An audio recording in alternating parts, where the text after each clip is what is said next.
case, that's what we're talking about. Are you saying you're not satisfied?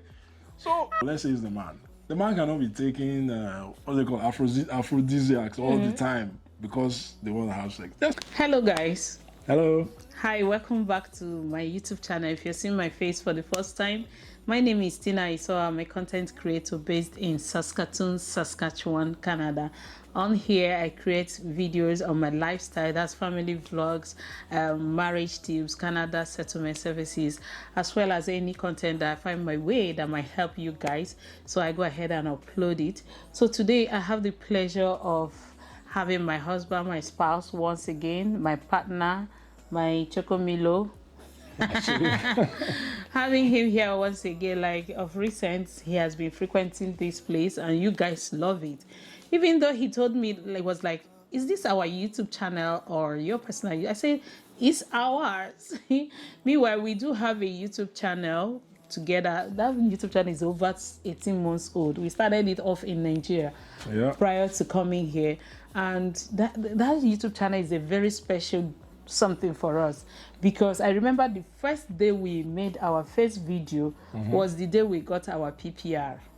We started our YouTube channel, and that was the day we got our PPR. So it's Simon and Tina, and it's monetized, even though we are not even consistent there. But we have decided that we'll be posting at least once every week. Don't make any promise. Yeah, at least I will be on him. We'll be posting once. So go subscribe to the channels. It's Simon and Tina. Okay, so can you briefly introduce yourself? I know I've introduced you. Yeah, you've introduced me already. For those who are just watching for the first time viewers, I'm Simon. I'm a husband, so I come here once in a while to shake body small and give her some support. Yeah, and I appreciate it, and I want you to come because they're even loving you more than they love me. They're telling me, Simon, I love Simon's point. I love Simon's vibes. That's just what do you call it?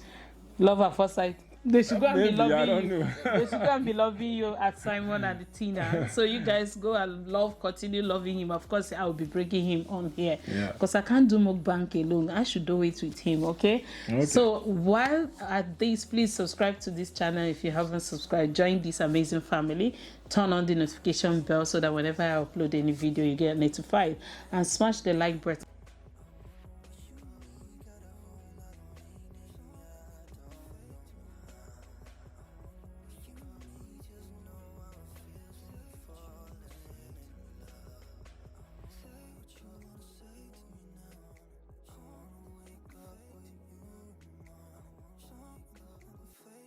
So today's topic we are going to be saying is something sensitive, is something that has been trending on there, and as couple, are we sensitive about it? Are we careful about it? Are we working towards it? Let's just discuss it. We are not marriage counselors, but marriage is part of my niche on here, and we'll be talking about why African traditional marriages, once they move abroad, it starts to be shake, and most times it could lead to divorce or separated and all whatnot.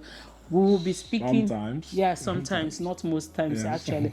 So, and we will have to be talking about is what we think is the cause and what we suggest they could do to be able to salvage the situation prior to either coming here or while you are here.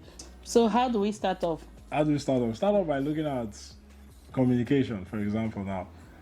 And if we say you are moving to a new land and two people sit down and discuss it, come to terms on how they are going to move ahead, and they move here and follow through, both partners follow through on their words or what they agreed or what they discussed prior to coming here, I think that will go a long way in salvaging that marriage, unless one person or the other have already made up their minds before even embarking on the journey here.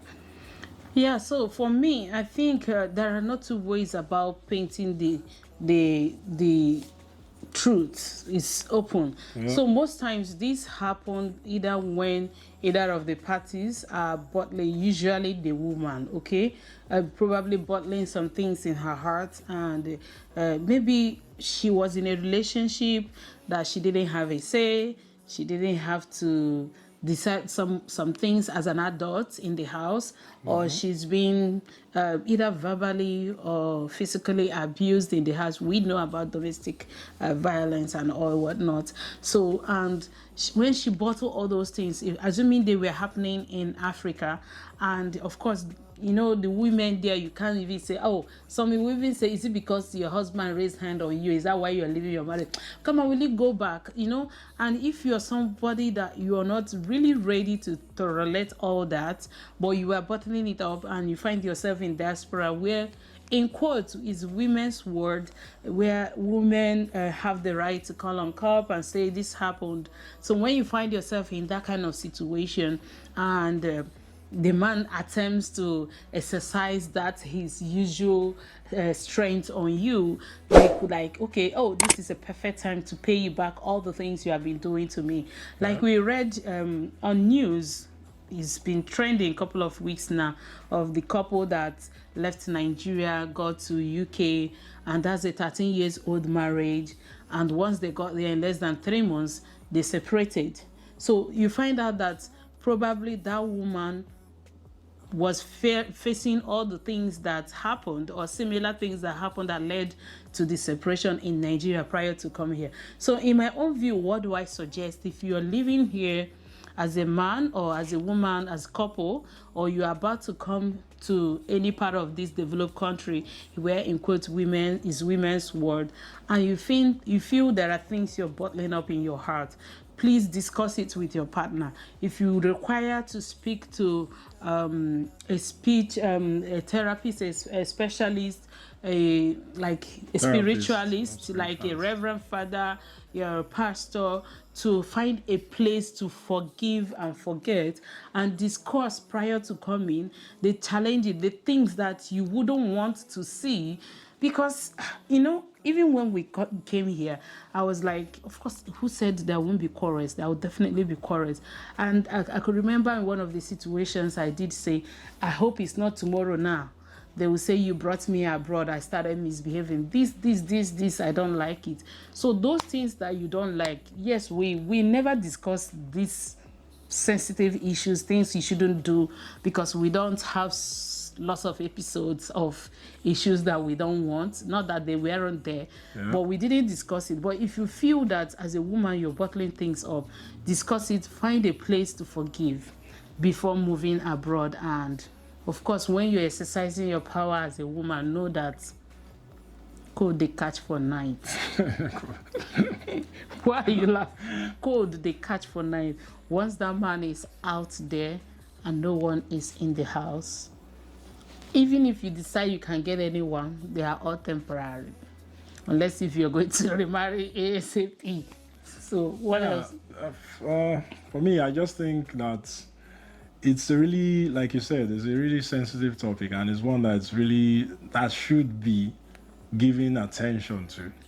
I think if you have any issues with your partner and you guys cannot resolve it, I think you can always see a special therapist, even if you have to pay. If you value that union that you have, at least go through all those things first and see whether it will work out or not. Because at the end of the day, you can't just say you've been together all these years and then you move here. Then all of a sudden you can't stand the person anymore. I mean, unless the pressures of this place have gotten to you, and then you are now like venting your frustrations out on your partner.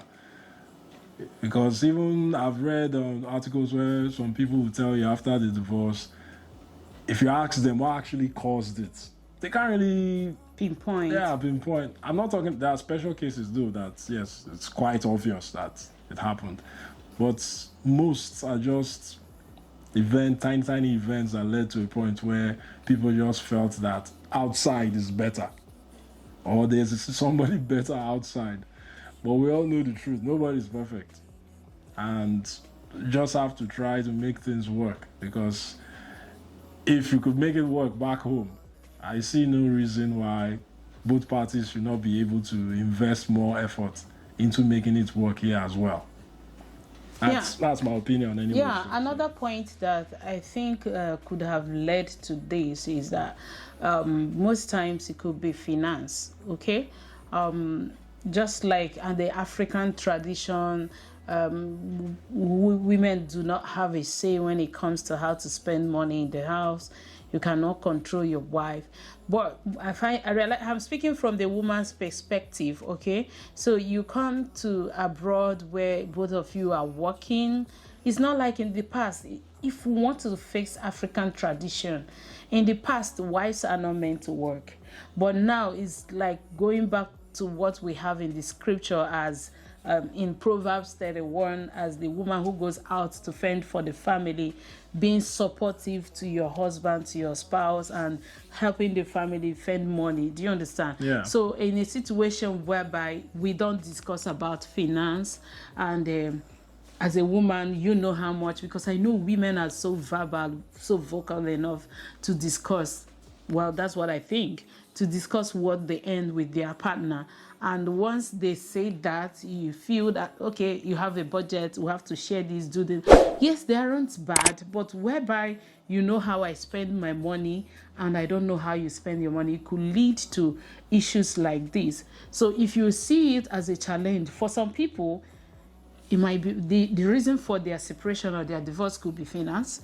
Some could be verbal abuse, physical abuse. Some could be what you cited. Do you understand? Yes. There are different reasons, but whichever be it, I am of the opinion that as much as you are studying me as a man, I am studying you. We should be able to understand our temperament when we are going out of the box.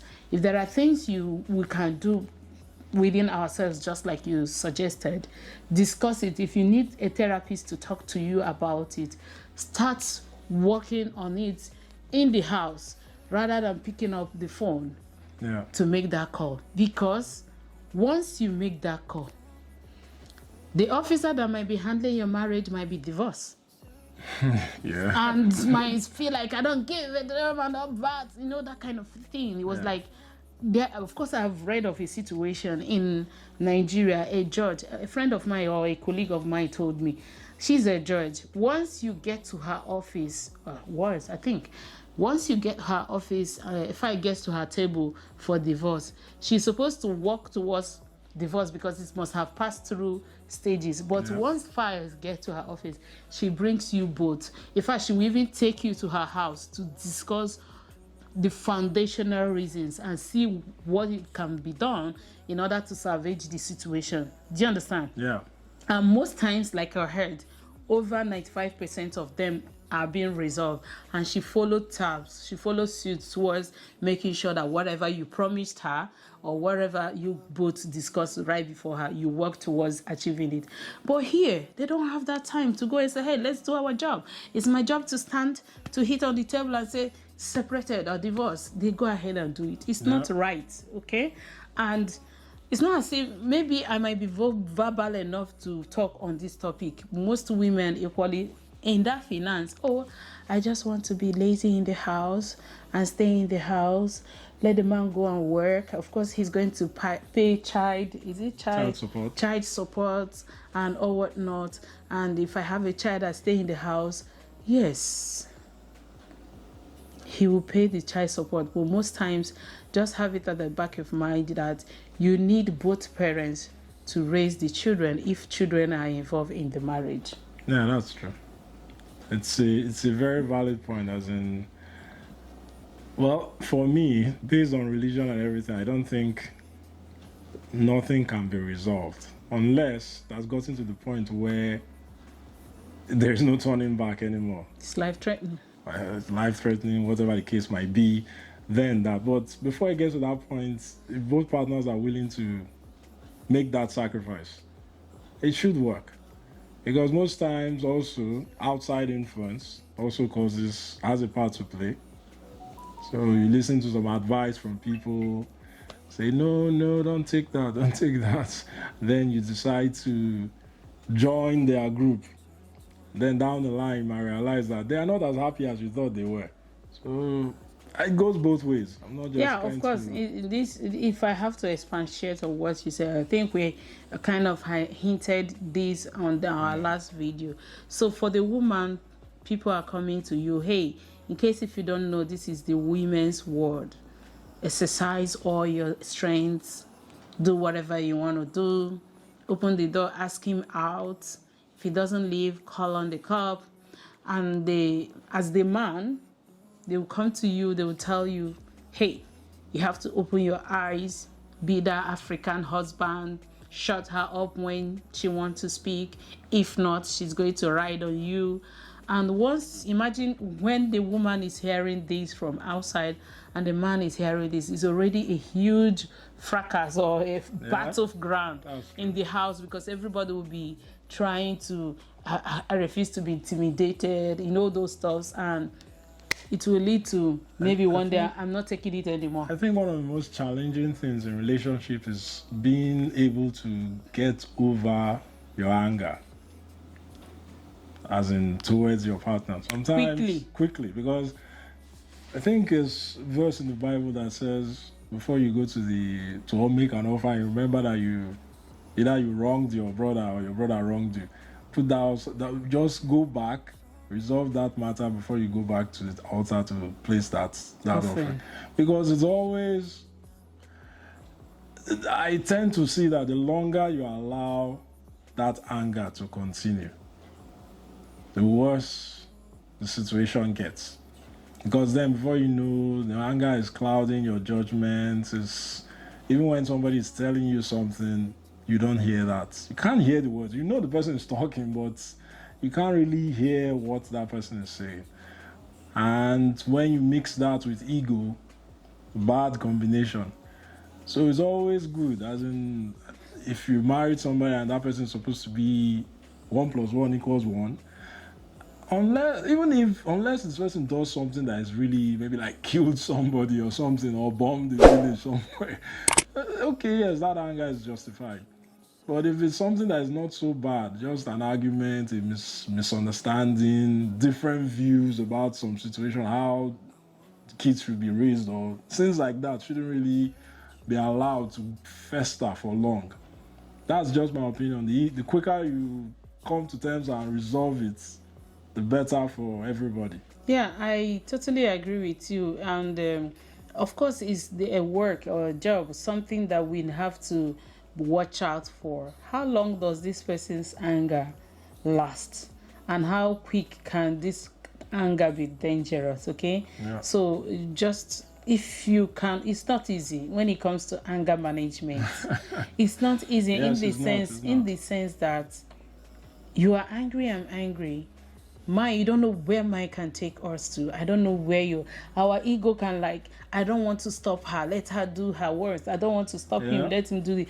And by the time that person is like, oh, you don't want to calm me down, or you don't want to apologize, then they take that decision, which cannot be favorable for both. So it's it's going to be very important if we can watch. We know ourselves, either before we got married or while in the marriage prior to coming abroad. How is this person's anger? What can curb it? What can reduce it, in order not to lead to picking up the phone and making that call that might put us in a situation we don't want. The negative effect on our children, and when it comes to divorce, is something that we really need to work on. Sometimes you just don't want, I don't want the children's talk, noise. All right, go to your daddy, go, just go. But once daddy is no longer there, be ready to take it all. Yeah. Or once mommy is no longer there, or even if you are swapping, like I know they go share custody, and all, it's still not, there is nothing 50-50. like, there's nothing like we are doing it together. Go to your daddy, I want to do this, I need quiet moments. So it's very important that we work on it. But let me ask my husband this direct question and hear what he has to say. Do you think that sexual relationship in a marriage is a contributory factor to, or one of the reasons people divorce? Because most times I realize that people don't come out to say, he refused, he didn't satisfy me, or she doesn't satisfy me, or she's dirty, you know. People don't talk about this, but I realize that it's personally, I feel it's an underlying factor in most scenarios. Do you think it is? Maybe to a point. Maybe to a point. Like, if everything is interwoven, if the anger is not there, or when the anger subsides, people can come together and have sex. But if you are now talking about satisfaction, I mean, if you really want to make it work with somebody, you guys can, if worst case scenario, you can buy sex toys or something. If you know how. Really? Yes, go and buy sex toys and you'll handle yourself or whatever it is that you need. Because, so if I'm going to buy it now, what would you say? If that is the case, that's what I'm talking about. Are you saying you're not satisfied?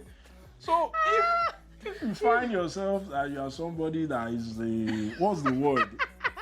That is overdrive. That has a very high drive and your partner cannot keep up. Then you find something to help yourself. But is that not a sin? Is that not a sin? That is why I said you are the one with the challenge, not the other person. So you should seek help. It's not the other person's fault that the person doesn't have a high drive like no, this. So for me, you guys have to meet in the middle. Don't say that. Don't say what? Talk it through, okay? No. If you think your libido, we are trying to be factual. Yes, but if your libido is high, you should work on. It will be easier for you. I don't know how you think, but this is how I feel. Yes. It will be easier for me to tell my husband to go and think Magadi Tashi, to walk until I'm tired. Yes. Rather than telling me to go and buy something. That's not something that is sustainable. For example, let's say it's the man. The man cannot be taking what they call aphrodisiacs all the time because they want to have sex. That's what most times. Because I think those things have a long-term effect, maybe down the line. But if it's the woman that is the person that has the highest sex drive, they should agree in the middle somewhere. If the person with the high sex drive cannot come down to the middle, and because of that, they say, okay, in order for this union not to scatter, because once you bring in another person, it destroys the trust. Okay. So if I'm not encouraging it, maybe the person with the high sex drive might need some spiritual counseling. Yes. If you cannot I'm not encouraging anybody to go and be buying sex toys, but it's just an idea. I know couples who do that. Just to say, okay, since you cannot come down, and we've tried everything for so long, it's like it's a problem for you, then, and the other person should not see it as a slight. To say, okay, why are you refusing me and asking me to go and... The person has quietly told you. Go kill himself. You cannot kill me. And there are better things to save in that union than the sex.